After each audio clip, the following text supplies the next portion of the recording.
Magandang araw po. Welcome po sa FeedPro TV. Ako po si Raymond Nicdao, ang inyong host sa araw na ito. Noong nakaraang episode ay ating pong napag-usapan ang paglalandi at pagpapalahi sa ating mga inahing baboy. Bukod dyan ay ating ding napag-usapan ang kanilang pagbubuntis. Bilang pagpapatuloy sa nakaraang episode ay ating pong hihimayin ang mga dapat tandaan sa ating pagpapalahi sa mga inahing baboy. Ano nga ba ang mga mahalagang bagay na dapat nating tandaan sa pagpapalahi ng ating mga inahing baboy?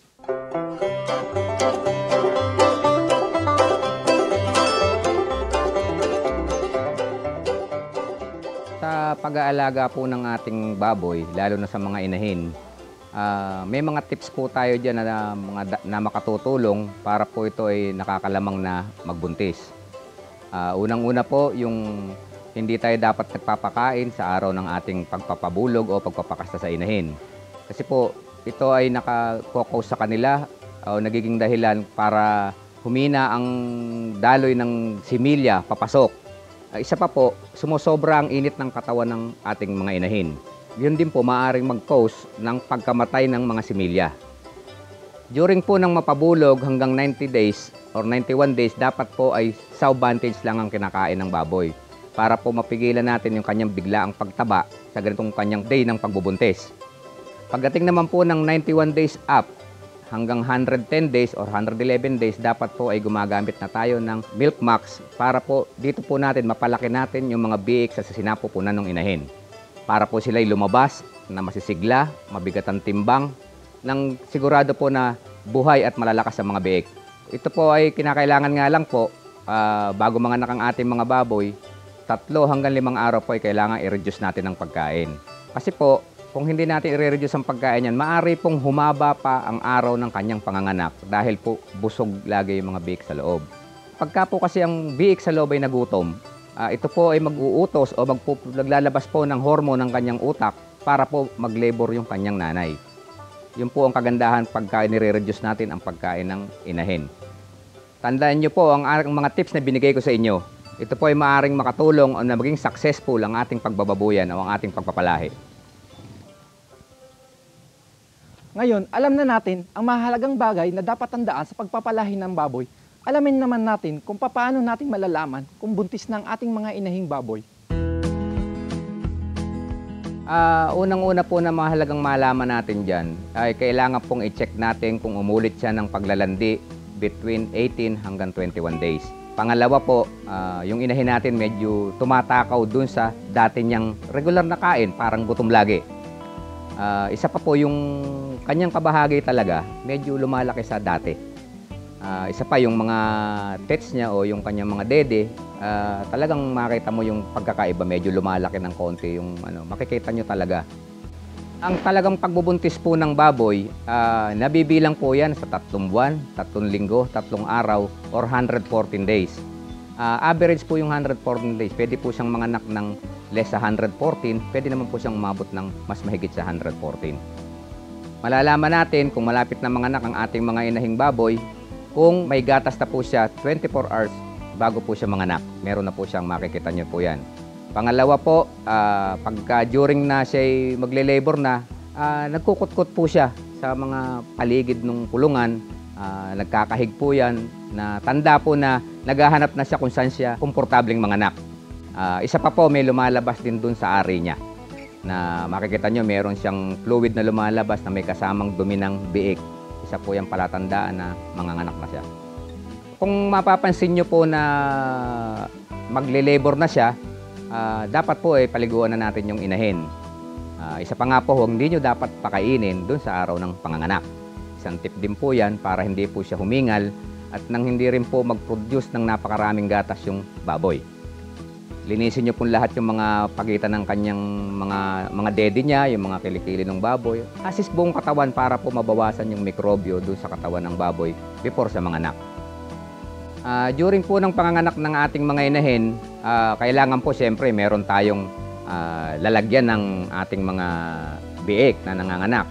Pamunas, meron din po tayong punasan natin siya. And then po, kung magagawa natin, kung maaari po ay timbangin natin ang mga biik na yan para po malaman ninyo kung ano ang eksaktong timbang niya at doon po kasi nakasalalay yung paglaki niyan pagka ating gagawing patiner.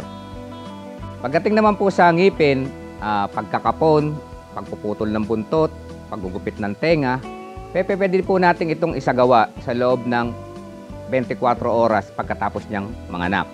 Pag pinutulan po kagad natin ng ngipin yan, mahihirapan po yung dumede. Usually po kasi ang ating tradisyong ginagawa, paglabas, puputulan kagad natin ng ngipin, yung pong biik, mahihirapan pong dumede sa ating mga inahin. Mas maganda po, huwag natin siyang putulan kagad ng ngipin, intayin po natin yung, halimbawa for example po, para madali niyong ma-pick up, nanganak po siya ng alas 7 ng gabi, bukas po ng alas 7 ng gabi niyo, puputulan ng ngipin. Para po makasuso siya ng mahusay at na makuha niya lahat yung magandang colostrum. Sabi po kasing unang 4 na oras ay isa sa pinakamahalagang colostrum ng ating mga inahin.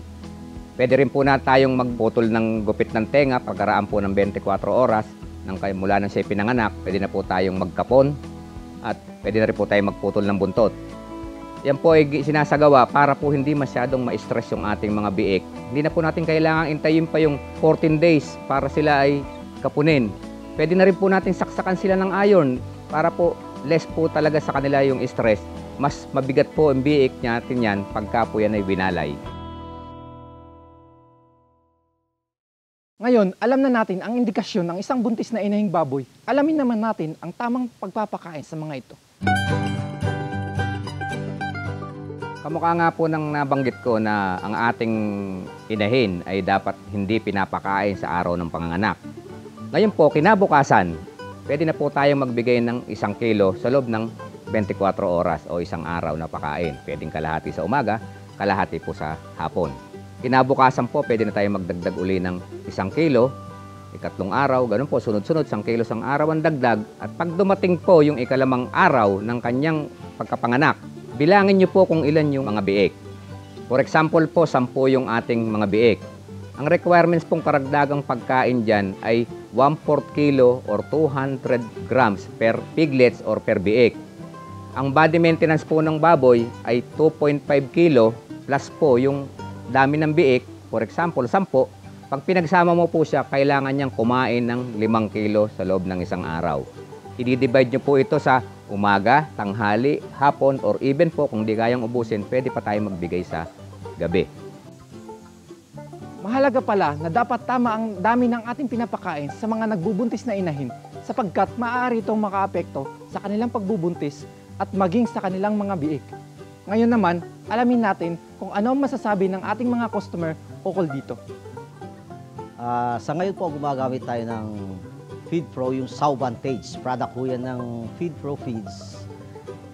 Ang advantage po ng Sauvantage, yan po ay tinatawag na 3-in-1 feeds na namumukod tangi ho na available sa market.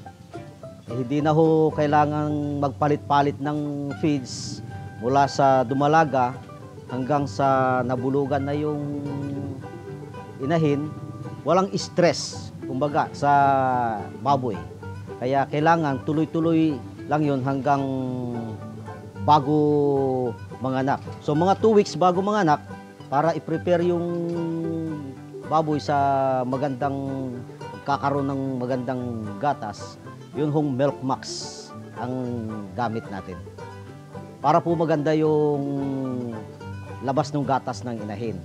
Kasi pag maraming anak yung baboy, kasi pag FeedPro ang ginagamit po natin na Sauvantage, kalimitan po yan, 10 hanggang 14 o mas marami pa yung inaanak ng baboy. Kaya pag maraming biik, mas magandang feeds ang bibigay natin tulad ng Milk Max. Kaya sa mga gusto pong magnegosyo, lalo na sa pag-aalaga ng mga hayop, especially sa pagbababuyan, narito po handang maglingkod at magbigay payo sa inyo ang Magpayo Agri-Vet Supplies kung paano po ang tamang paggamit ng FeedPro Feeds, at mapapatunayan nyo po sa pamamagitan ng pagbisita sa aming farm na gamit ang FeedPro. So kung meron po kayong mga katanungan, maaari po kayong sumangguni sa aming pwesto sa Magsaysay Avenue, Basista, Pangasinan. I-type nyo lang po ang Magpayo, Basista, Pangasinan at makikita nyo po, ituturo po kayo ni Mr. Google sa tamang address ng aming tindahan. Maaari po rin po kayo tumawag sa mga teleponong makikita ninyo sa inyong mga TV screen. Sana po ay may nakuha tayong karagdagang kaalaman sa episode na ito. At sa susunod na episode, atin naman pong pag-usapan ang pagwawalay sa ating mga biik. Para sa karagdagang kaalaman o impormasyon, kontakin at bisitahin lamang ang mga numero at website na naka-flash sa inyong mga TV screen. Sa muli, ako po si Raymond Nicdao, Technical Sales Officer ng FeedPro, ay nag-iiwan sa inyo ng isang magandang umaga.